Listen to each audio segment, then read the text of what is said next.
سوال ہوگا مدرسے میں کہ بتاؤ ایمان کسے کہتے ہیں، تو آپ قلم سے لکھ کر جواب دیں گے کاغذ پر کہ ایمان اسے کہتے ہیں لغتاً اور شرعاً، آپ اس کے جواب دے دیں گے اور آپ کو اول نمبر سے پاس کر دیا جائے گا۔ میرے نزدیک ایسا کوئی امتحان صحابہ کا ثابت نہیں ہے کہ جس میں ان سے قلم کاغذ رکھ کر یا کتاب بند کر کے ان سے سوال کیا گیا ہو کہ بتاؤ ایمان کسے کہتے ہیں۔ اور یہاں مدرسے میں ایمان یزید انقص کی بحث پڑھتے ہیں اور اس سے مستدلات اور اس کے اندر ایک دوسرے کے جو ہے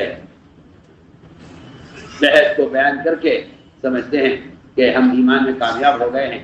اور ایمان کے سوال میں میرا پرچہ سوال کا بڑا اچھا بنا ہے، حالانکہ اس کو صاف لکھا ہے علماء نے کہ اس کا ایمان سے کوئی تعلق نہیں ہے۔ صاف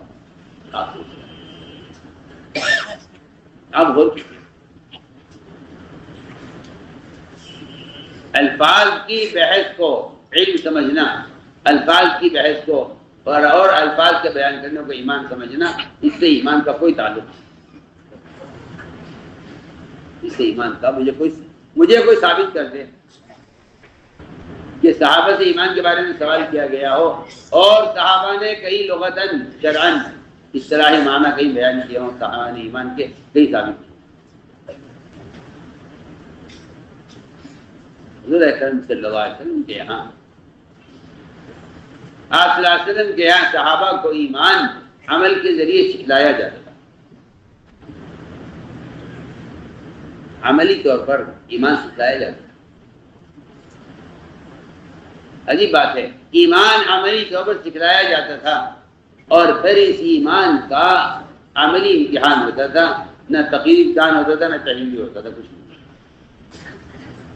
مدارس میں تقریری تحریری ایمان کا، میں تو بے تکلف آپ کو کہہ رہا ہوں، مدارس میں تقریری تحریری ایمان کا کوئی تعلق صحابہ کرام کے زمانے کے امتحان سے، اور قرآن کی آیات اور احادیث بتا رہی ہیں کہ کہیں ثابت نہیں ہے کہ تقریری یا تحریری امتحان کہیں ہوا ہو، کہیں ثابت نہیں۔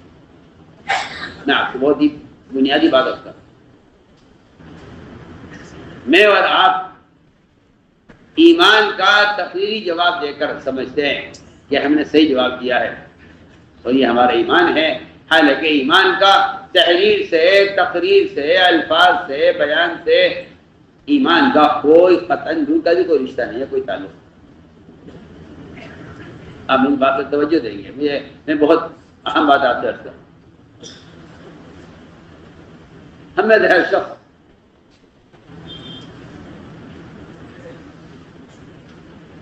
وہ ایمان کو لکھ کر یا بیان کر کے یا سمجھ کر اس بات سے مطمئن ہے کہ میں جانتا ہوں ایمان کیا ہے، پہلے میں لکھا ہے ایمان کا جاننا ایمان نہیں ہے۔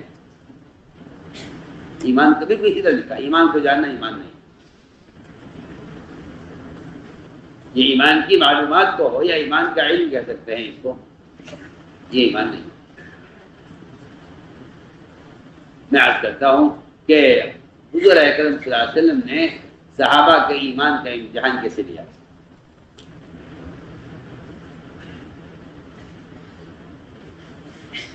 حارث بن مالک رضی اللہ تعالیٰ عنہ سوئے ہوئے تھے،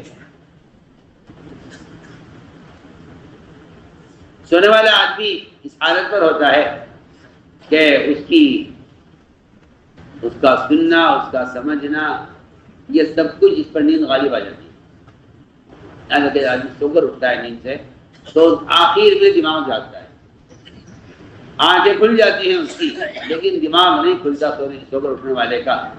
آپ صلی اللہ علیہ وسلم نے ان کو نیند سے اٹھایا اور پہلا سوال کیا کہ بس بات ہے یہاں کس حال میں صبح کر رہے ہیں۔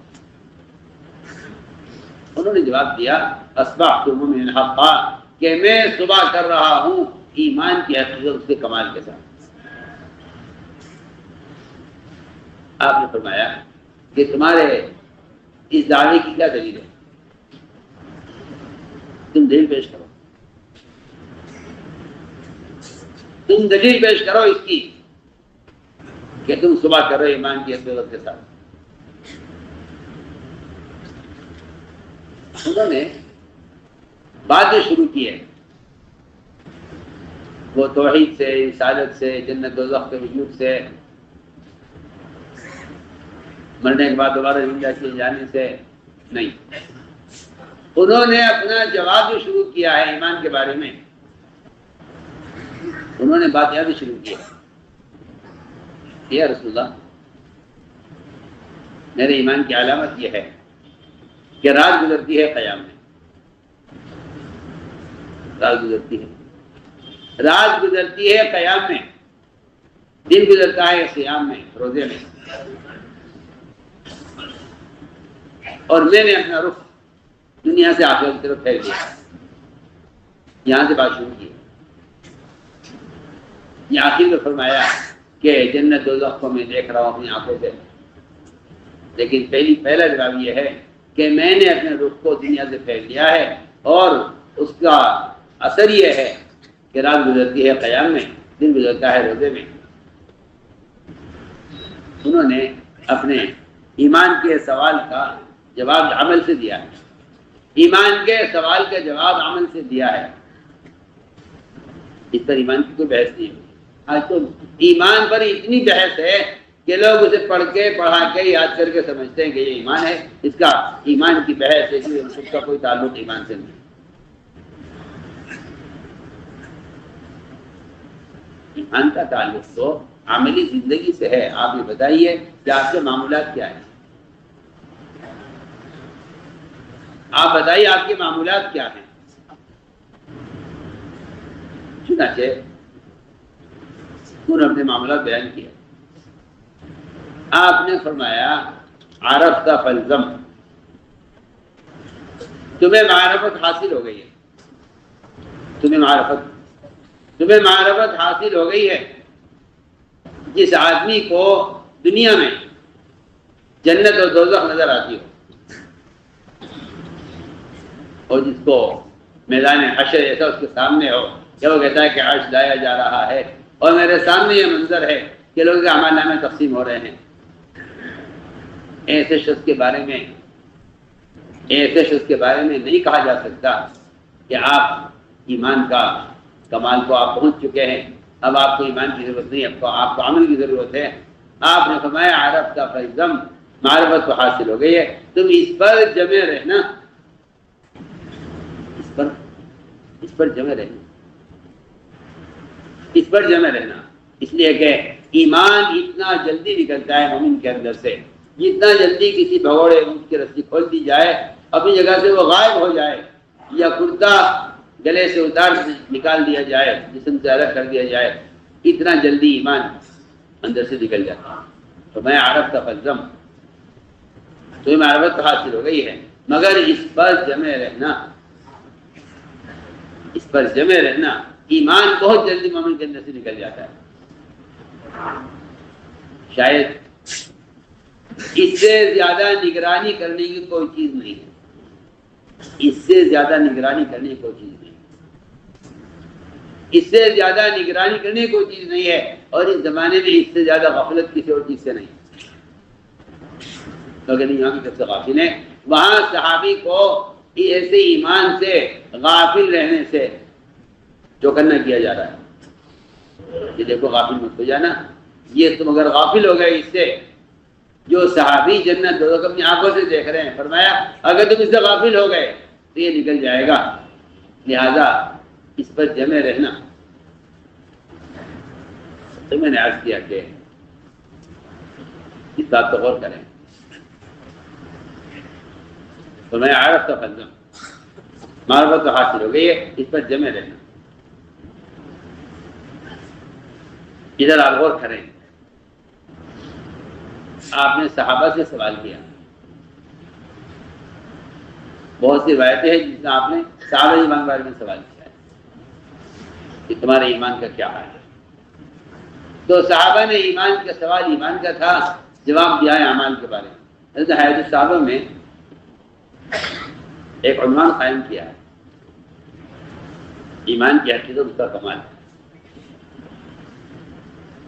ایمان کی حقیقت اور اس کا کمال، اس پر ایک ایسا واقعہ نقل کیا ہے، اس پر غور کرنے سے معلوم ہوتا ہے کہ ایمان ایک عملی زندگی کا نام ہے. آپ صلی اللہ علیہ وسلم کے یہاں 7 آدمیوں کی جماعت ہے، اس لیے کہ اس زمانے میں اصول یہ تھا بنیادی